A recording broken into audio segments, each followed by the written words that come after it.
You see successful people doing things you think you can't. The athletes, powerlifters, doctors, business owners, and billionaires, the ones with the good life, the fame, the wealth, the strength. They didn't get there by doing nothing. They didn't just wake up one day at the top. They did something. They invested. They failed. They lost. Again and again until they won. There's a price to pay for success. And while you admire the results, you ignore the reality. No one sees the unpleasing, brutal part. The early mornings, the sacrifices, the pain. The principle is simple. You reap what you sow. The harvest only comes after the work is done. Want to know why I never skip a day without a workout? Because comfort breeds weakness. Every time you choose the couch over the grind, you're feeding the part of you that quits. Every time you skip the hard work, you're letting excuses win. Discipline isn't about convenience. It's about choosing pain over comfort, growth over ease. Strength isn't built in comfort. Just like gold is refined by fire, your character is forged in resistance. Every push-up, pull-up, and plank isn't just building my body, it's breaking down the weakness inside me. Here's the truth most people won't admit. Growth hurts. It's supposed to. But the problem is, most people are too afraid of the fire. They cling to comfort, and comfort destroys them. You're not weak because life is hard. You're weak because you keep avoiding the struggle. You've been running from the trials that were meant to make you stronger. Trials build endurance, and endurance shapes your character. Without character, you crumble when life gets tough. That's why I show up every single day. Not because it's easy, not because I want to, but because I refuse to let comfort destroy me. The fire doesn't scare me because I know what's on the other side. Transformation. You're not where you want to be because you've been lying to yourself. You talk about your goals, you make plans, and you hype yourself up. But when it's time to act, you fold. I know this because I've been there too. At one point in my life, I was all talk. I'd say I wanted to do something, but when the time came, I didn't have the same motivation. I felt lazy. I let excuses win. But then I looked at the people I admired, the ones who were successful, strong, and disciplined. I'm sure they felt lazy at times too. The difference? They didn't let it stop them. They got over their laziness. They acted. And that's what separated them from me. Excuses are chains. And every time you give in to them, you're tightening your own shackles. Comfort whispers lies like, "You'll start tomorrow," or "It's okay to skip today." But those lies are robbing you of your future. You're not stuck because life is hard. You're stuck because you keep choosing comfort over growth. Stop whining. Stop the foolish talks. Stop blaming everything but yourself. Start acting. No one owes you anything and nothing is coming to save you. Growth doesn't come from words. It comes from work. You need to get honest with yourself. Faith without works is dead. Your dreams mean nothing if you don't back them up with action. You can talk all day, but talk is cheap. Actions are what define you. Here's the difference between those who succeed and those who fail. The successful stop lying to themselves. They stop talking and start doing. It's time for you to do the same. Resistance isn't your excuse. It's your test. Push through and grow stronger, or give in and stay weak. Most people fail this test because they'd rather cling to comfort than face discomfort. But here's the truth. Comfort is a liar. Comfort lies to you, promising ease while quietly stealing your strength. It tells you, skip today, or you've done enough. Resistance, on the other hand, reveals the truth. Transformation begins when you embrace discomfort and push through the pain. When I start a workout, comfort tells me to stop. I've felt it countless times, standing at the edge of effort, hearing that voice say, "Quit before you even begin." But every time I ignore it, I'm reminded of this. Growth doesn't happen in the quitting. Growth happens in the pushing. You weren't created to be timid. Fear and excuses have no place in you. You've been given a spirit of courage, power, and a sound mind. That means you have the strength to conquer resistance and the clarity to overcome it. But let me be clear, it won't happen by accident. You have to focus, strengthen your will, and pray for the resolve to fight through. Stop being weak-minded. Resistance is designed to break the weak parts of you so the stronger parts can rise. Trials build endurance. Endurance builds character, and character builds strength. Without resistance, you'll remain soft, fragile, and stuck exactly where you are. Staying in your comfort zone doesn't make you better. It chains you to mediocrity. Resistance is the fire that burns away weakness, leaving you stronger than before. And here's the hard truth. I've never regretted pushing through resistance, but I've always regretted giving into it. Stop seeing resistance as your reason to quit. It's not. It's your test, and it's there to refine you. Fail the test, and you'll stay weak. Pass it, and you'll walk away stronger. You were created with emotions. They're a gift that allows you to experience joy, love, and connection with others, especially your loved ones. Emotions can even push you further when you're fighting for something that truly matters. But here's the truth. Emotions were never meant to control you.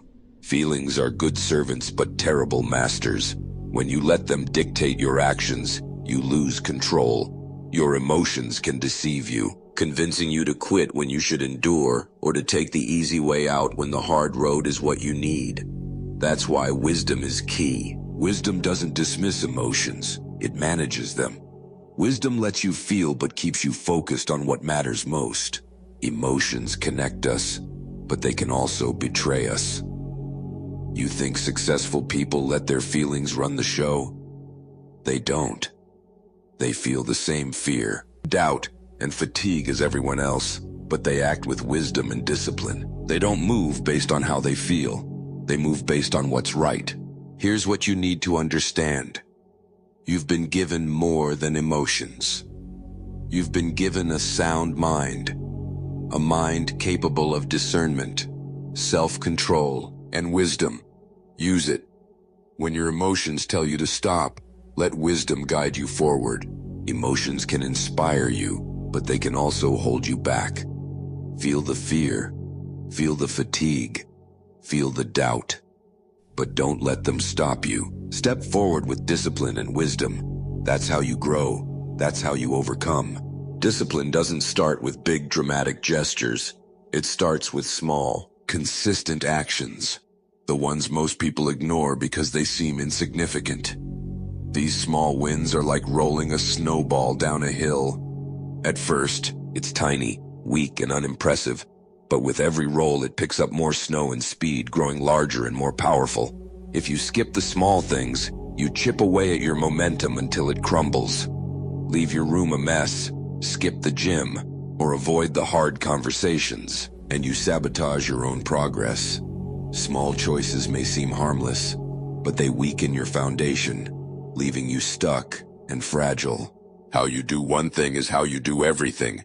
If you're lazy in the little things, you'll fail when the big challenges come. Discipline isn't built on motivation. It's built on small, mundane actions done consistently, no matter how you feel. No amount of motivational videos will make you successful until you act and stay consistent. You can watch inspiration all day, but nothing will change until you overcome your mind. And when you do, your body will follow. Want to build momentum? Stop making excuses and start owning your habits. Begin with non-negotiables. Take cold showers. Clean your room. Tackle your hardest task first. Commit to deep work blocks. Reduce your screen time. Work out daily. These aren't suggestions. They're the foundation of your momentum. Each action is a push that makes your snowball grow. And once that snowball gains speed, it becomes unstoppable, crushing every obstacle in its path and building strength for the battles ahead. Quitting isn't just a bad habit, it's a disease.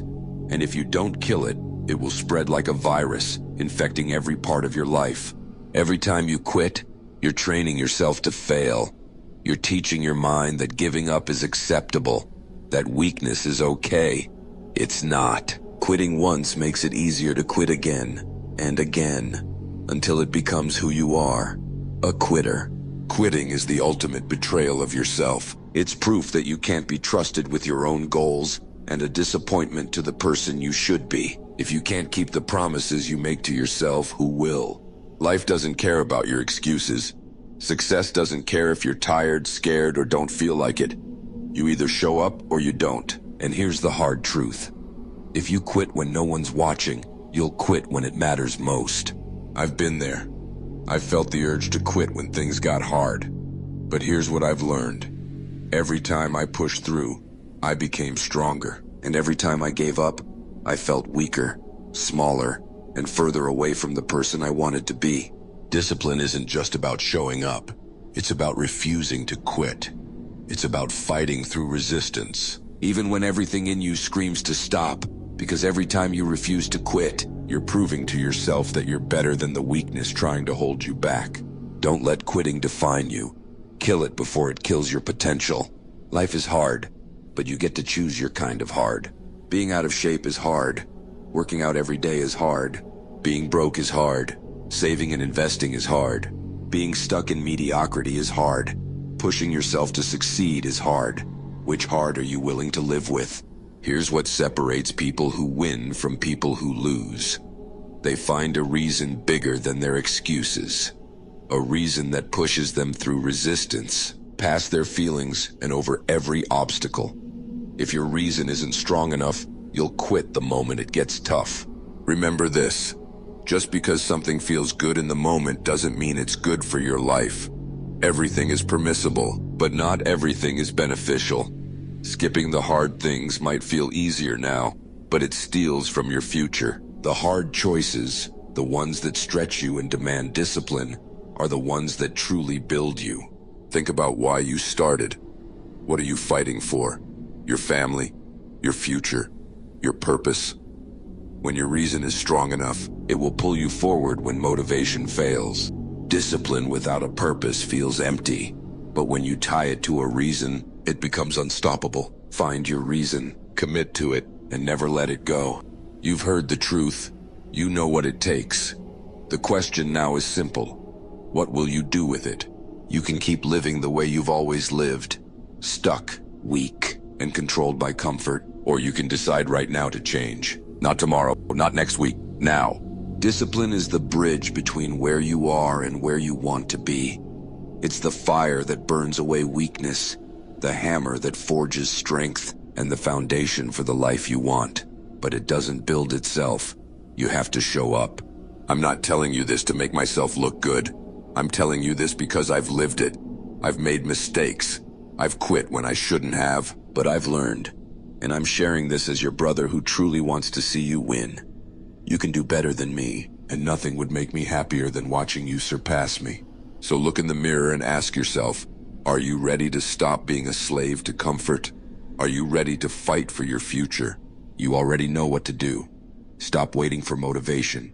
Stop making excuses. Get up, act, and don't stop until you become the person you were meant to be. If you found this meaningful, subscribe to the channel. Let's level up together. Until next time.